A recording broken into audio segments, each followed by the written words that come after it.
नियुक्ति नियमावली मामले को लेकर झारखंड हाईकोर्ट में सुनवाई हुई। इस सुनवाई में क्या कुछ हुई यह जानने के लिए हमारे साथ झारखंड हाईकोर्ट की अधिवक्ता अपराजिता जी हैं। क्या कुछ आज हुआ कोर्ट में?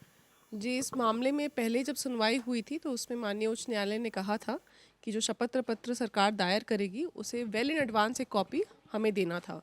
बट सरकार ने ये कॉपी जो काउंटर एफिडेविट फाइल किया उसकी कॉपी हमें सिर्फ कल दोपहर को दी थी, रादर शाम तक हमें मिली थी।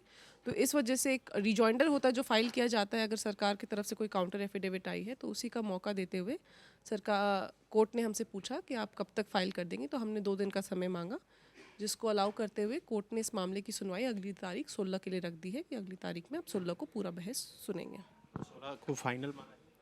जी, फाइनल कहना मुश्किल है, अब देखिए क्या होगा, लेकिन हाँ ये मान के चल रहा हूँ क्योंकि हमारे तरफ से सारी प्लीडिंग्स कंप्लीट हो जाएंगी और सरकार की तरफ से वरीय अधिवक्ता सुप्रीम कोर्ट के माननीय उच्च न्यायालय से पटवालिया सर आए हुए हैं। तो हमें लगता है कि 16 तारीख को भी और डेफर नहीं होगा और दोनों ही पक्षों की तरफ से अपनी अपनी बहस रख दी जाएगी। क्या था ये पूरा मामला?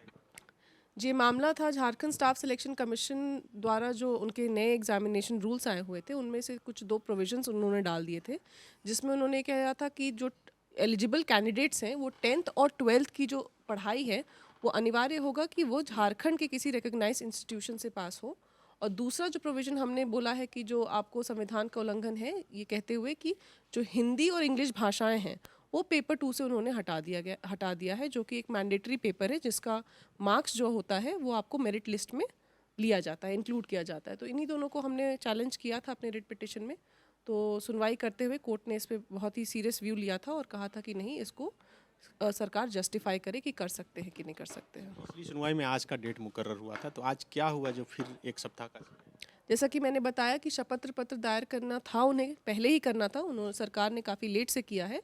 तो इसी का मौका देते हुए कि जब शपथ पत्र सरकार का आ गया है तो एज पिटिशनर के जो हम लोग वकील होते हैं, हम लोग देखते हैं कि सरकार ने क्या पॉइंट लिया है, तो उसको हम लोग देखते हैं कि किस तरीके से पॉइंट सही है या गलत है, हमें उस पर क्या कमेंट करना है सरकार के शपथ पत्र को। तो उस पर एक रिजॉइंडर फाइल की जाती है। तो यही इसी को फाइल करने का टाइम देते हुए सरकार ने हाई कोर्ट ने हमसे पूछा कि आप कब तक फाइल कर देंगे। तो हमें इस मैटर को चूंकि डिले नहीं करना था, हमने कम से कम 1 ही दिन का वक्त मांगा कि हम 1 दिन के अंदर इसे फाइल कर देंगे। अच्छा, 1 दिन के अंदर होगा? जी जी जी, ये आज बन जाएगा और हम कल तक इसे फाइल कर देंगे। फिर अगली सुनवाई जो है वो 16 तारीख को। जी।